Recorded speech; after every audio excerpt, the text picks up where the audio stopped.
प्रश्नकाल यानी वो सवाल जिसका पूछा जाना जरूरी है। नमस्कार, मैं हूं सुशांत सिन्हा और आज प्रश्नकाल में पानी का मुद्दा, वही पानी जिसके बिना आप जिंदगी के बारे में सोच भी नहीं सकते। कहते हैं क्षितिज जल पावक गगन समीरा, पंच तत्व से बना शरीर। इसमें पानी ऐसा है जिसकी जरूरत आपको हर सेकंड है, हर चीज के लिए। लेकिन पानी लिमिटेड है और इस्तेमाल अनलिमिटेड। लिहाजा हिमालय के बीच में बसा शिमला बूंद बूंद के लिए तरस रहा है। सिर्फ शिमला ही नहीं, देश के बड़े हिस्से में पानी को लेकर मारामारी मची हुई। लेकिन ऐसा क्यों है? क्या पानी है नहीं? जवाब ये नहीं। फिर जवाब क्या है? जवाब को समझें उससे पहले तस्वीर देख लीजिए, शायद आपको थोड़ा बहुत समझ में आ जाए।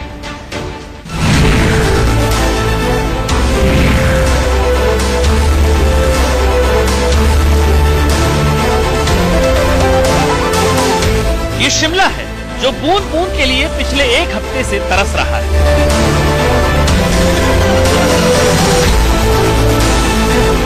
ये वो शिमला है जो हिमालय की तराई में बसा है। 250 किलोमीटर दूर कई ग्लेशियर हैं। वहां से निकलने वाली नदियां पूरे देश की प्यास बुझाती हैं।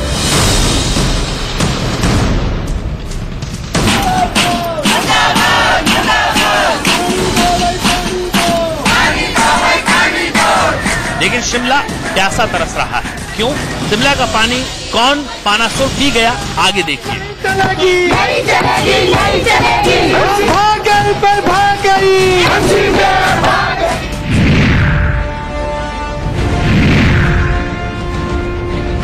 ये काशी है। यहाँ प्रधानमंत्री मोदी को 2014 में गंगा ने बुलाया था। अब स्थानीय लोग कह रहे हैं कि गंगा ही मोदी को वापस बनारस भेज देगी, क्योंकि जो गंगा अपने सदा नीरा स्वभाव के लिए जानी जाती है वो सूख कर आधी नहीं चौथाई हो चुकी है। हालत ये है कि नाव स्टीमर की कौन कहे, बाइक और कारें गंगा के बीचों बीच से गुजर रही हैं। तमाशा देखने वाले 2019 के इंतजार में खामोश है। लेकिन ऐसी हालत क्या मोदी ने कर दी? शायद नहीं। फिर किसने किया? अभी थोड़ी देर में सब साफ हो जाएगा।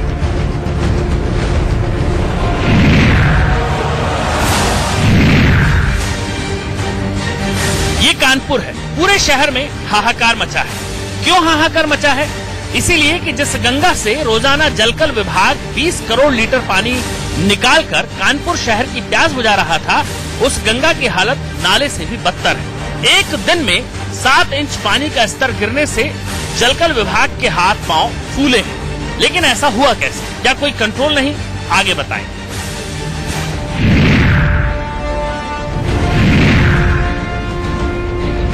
ये दिल्ली है, देश की राजधानी, और ये आरके पुरम है, दिल्ली के सबसे पॉश में से एक इलाका। लेकिन आरके पुरम में इन दिनों रोजाना पानी के लिए मुनादी के पीटने की आवाज सुनाई देती है। आप भी सुनिए।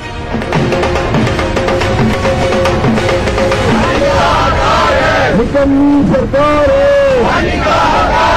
झूठे वादे बंद करो। क्यों, क्या हो गया?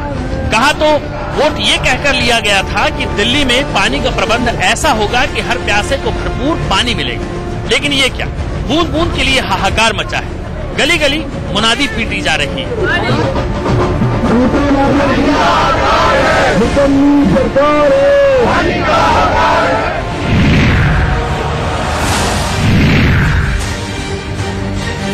ये राजस्थान का भीलवाड़ा है। पारा है 45 डिग्री। लेकिन पानी है कि खोजे से नहीं मिलता। किलोमीटर पर पेट्रोल पंप मिल जाएंगे। वाटर टैंक खोजने के लिए मीलों चलने पड़ते हैं। प्लास्टिक के ड्रम में पानी है और उस पर मोटे मोटे ताले झूल रहे हैं। सोना चांदी से भी महंगा हो गया पानी। भीलवाड़ा की यह हालत क्यों हुई, जबकि बारिश उम्मीद से ज्यादा अच्छी हुई पिछले दफे?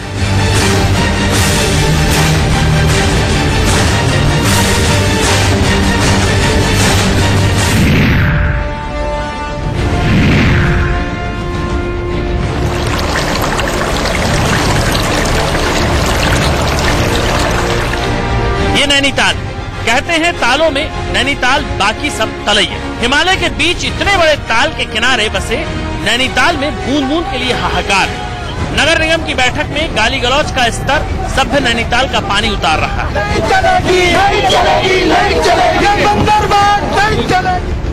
नैनी झील के कदम पाताल की तरफ बढ़ चले।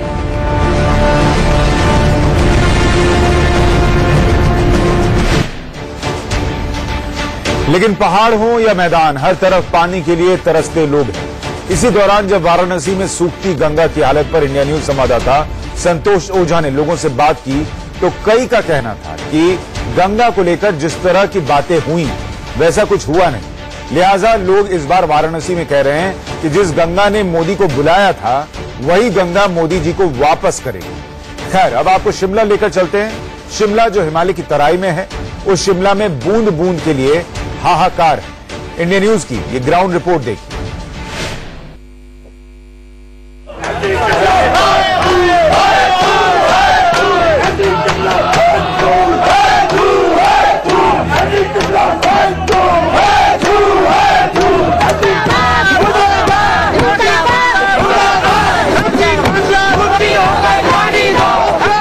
बाल्टी को ढोलक बनाकर पीटती इन महिलाओं की हालत इतने से समझ लीजिए कि आपके घर में पिछले 10 दिनों से पानी की सप्लाई न हुई हो तो क्या हाल है। एक दिन पानी नहीं आता तो जान निकल जाती है। यहाँ 10 दिन से नल सूखे पड़े हैं।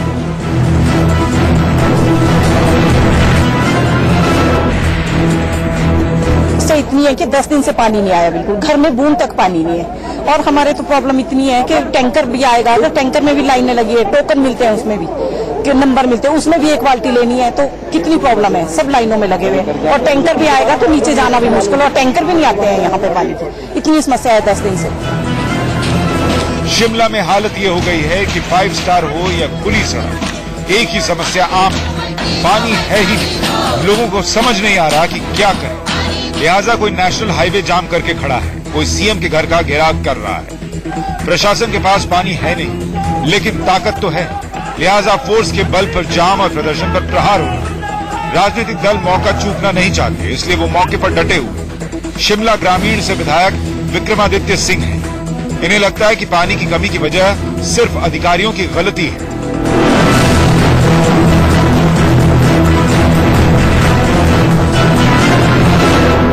कई एरिया में पानी ज्यादा आ रहा है, कई एरिया में पानी कम आ रहा है, और उसमें जो जेई है या की मैन है एमसी के, उनका रोल भी जो है वो कुछ ठीक नहीं रहा है।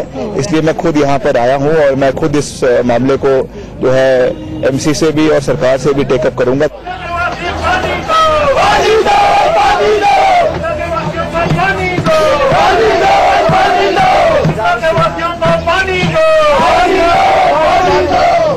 ऐसा नहीं है कि पानी नहीं है तो फिर जनता हलकान थी।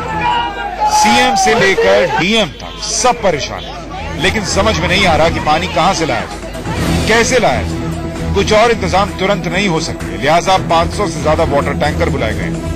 पानी नीचे के पहाड़ी नालों, खड्डों से भरकर क्लोरीन से साफ करके लोगों में बांटने की कोशिशें की जा रही। 2 दिनों में ही 2.5 लाख लीटर पानी बांटा गया है, ऐसा दावा किया जा रहा है। लेकिन ये प्यासे शिमला के मुंह में बूंद टपकने जैसा है।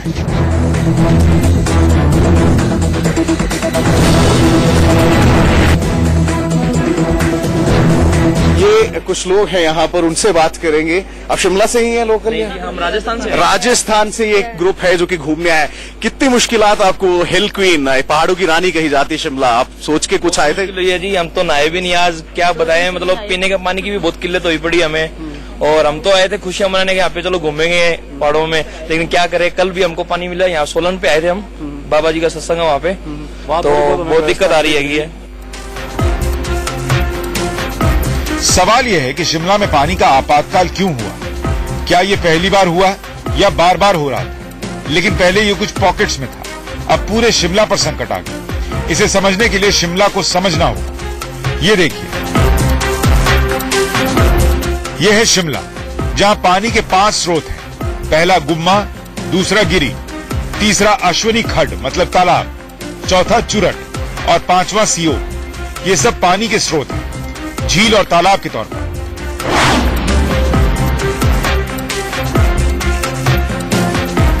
लेकिन हुआ ये कि 2 साल पहले अश्वनी खड्ड से पानी की सप्लाई बिना सफाई के कर दी गई और इसकी वजह से पूरे शिमला में पीलिया फैल गई। 30 लोगों की मौत तो ऑफिशियली बताई गई, लेकिन कहा जाता है कि कम से कम 100 लोग मारे गए। कई लोग पीलिया के अगले फेज में घुस चुके हैं और अस्पतालों के चक्कर काट रहे हैं। तब किसी न किसी को तो बलि का बकरा बनाया जाना था, लिहाजा कुछ अधिकारियों को इसके लिए चुना गया। लेकिन अश्वन खड्ड में लगे पाइप पंप पर ताला पड़ गया, जिसका सीधा असर दूसरे जल स्रोतों पर पड़ा, क्योंकि इस बीच बरसात के पानी या बर्फबारी के बाद उसके गलने पर जमा होने वाले पानी को कहीं डाइवर्ट करने का कोई प्लान था ही नहीं।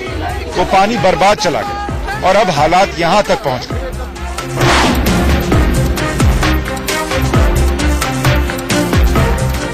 लेकिन बात सिर्फ इतनी नहीं है। पिछले 2 दशकों में शिमला की आबादी 3 गुना बढ़ गई। पहाड़ों में रहने वाले लोगों से लेकर पंजाब के ज्यादातर धन कुबेर कसौली और शिमला अपना आशियाना रखने को रुतबे से जोड़ते हैं। देखते देखते शिमला में सिर्फ पानी की खपत पिछले 2 दशक में 20 MLD से बढ़कर 45 MLD हो गई। लेकिन पानी को संजोने के नाम पर कुछ नहीं हुआ।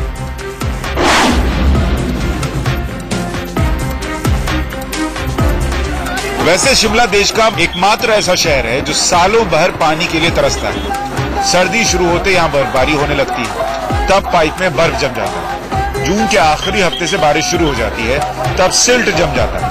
और अप्रैल मई में शिमला में भी अब दिल्ली जैसी गर्मी पड़ने लगी, लिहाजा पानी की जरूरत 1.5 गुना बढ़ जाती है। शिमला हिमाचल की राजधानी भले हो, लेकिन वो बसाई गई राजधानी नहीं।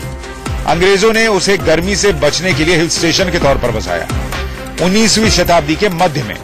लेकिन जैसे जैसे दिल्ली बड़ी हुई, पंजाब में पैसा आया, शिमला धन कुबेरों की आरामगाह बनता चला गया। आज शिमला के होटल आपको दिल्ली को टक्कर देते मिलेंगे। वहां का बाजार दिल्ली के खान मार्केट से ज्यादा महंगा दिखेगा। शिमला में हर तरफ पैसे का बोलबाला है। इसी पैसे ने पहले पानी को कोठियों और महलों के अलावा महंगे फ्लैट्स तक पहुंचाया। पैसे के जोर पर दशक ऐसे ही बीता, लेकिन अब पानी ही नहीं, पैसा किसे देंगे?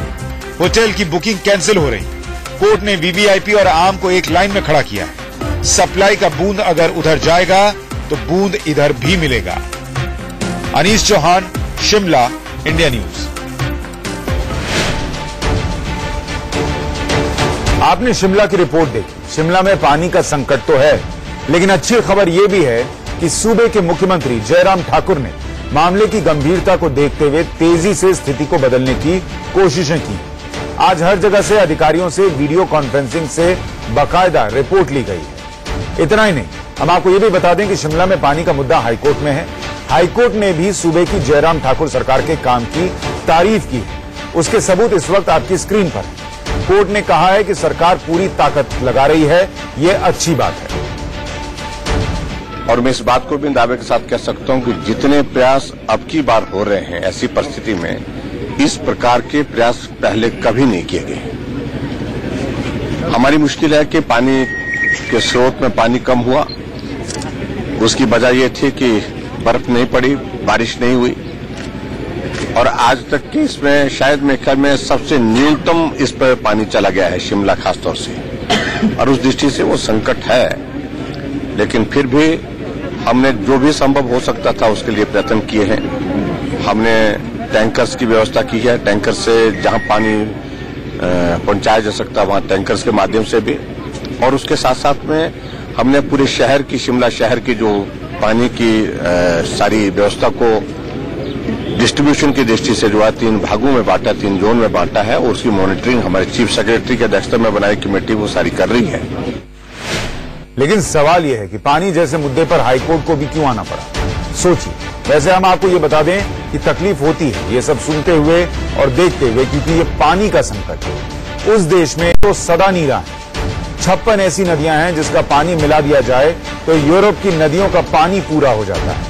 पानी की दिक्कत उस देश में है जहां हिमालय जैसे पर्वत का पूरा ग्लेशियर है, जिस ग्लेशियर में इतना मीठा पानी है जिससे पूरे भारतीय उपमहाद्वीप, जिसमें हिंदुस्तान के अलावा पाकिस्तान, बांग्लादेश, अफगानिस्तान जैसे बड़े देश शामिल हैं, उसकी जरूरत का 40% पानी पूरा हो जाता है। 40% यानी 1.5 अरब आबादी। अगर ये ग्लेशियर सुरक्षित रहे, इनका आकार सुरक्षित रहे, तो आने वाले 100 सालों तक इतने लोगों को अनवरत शुद्ध पानी मिलता रहेगा। लेकिन ये एक बात है, हालत यह है कि उसी भारतीय उपमहाद्वीप के देशों में अब कमोबेश हर घंटे आपस में एक झगड़ा पानी को लेकर होता है। छोटा हो, बड़ा हो, लेकिन ये शुरुआत कितनी खतरनाक है ये सोचिए। इसका अंदाजा आपको शो की शुरुआत में रखी तस्वीरों से थोड़ा बहुत हुआ होगा। अब एक दूसरी तस्वीर आपके सामने रखता हूं। ये तस्वीर जो आएगी आपकी स्क्रीन पर, ये सिलीगुड़ी की है। सिलीगुड़ी यानी पश्चिम बंगाल और हिमालय के दूसरे छोर पर, दार्जिलिंग के बेहद करीब। कल से सिलीगुड़ी में इतनी बारिश हुई है कि लोगों के घरों में पानी घुस गया है, सड़क पर पानी लगा हुआ है, नाले भरे हुए हैं, लेकिन इस पानी का मोल कोई समझ नहीं रहा। ये पानी नाले से होकर बरसाती नदियों में चला जाएगा या बर्बाद हो जाएगा। न ये इनलैंड वाटर को रिचार्ज किया गया, न इसे कंजर्व किया गया, किसी चेक डैम या डैम तक रोका गया। लेकिन पानी के लिए सिलीगुड़ी में भी हाहाकार जैसी हालत है।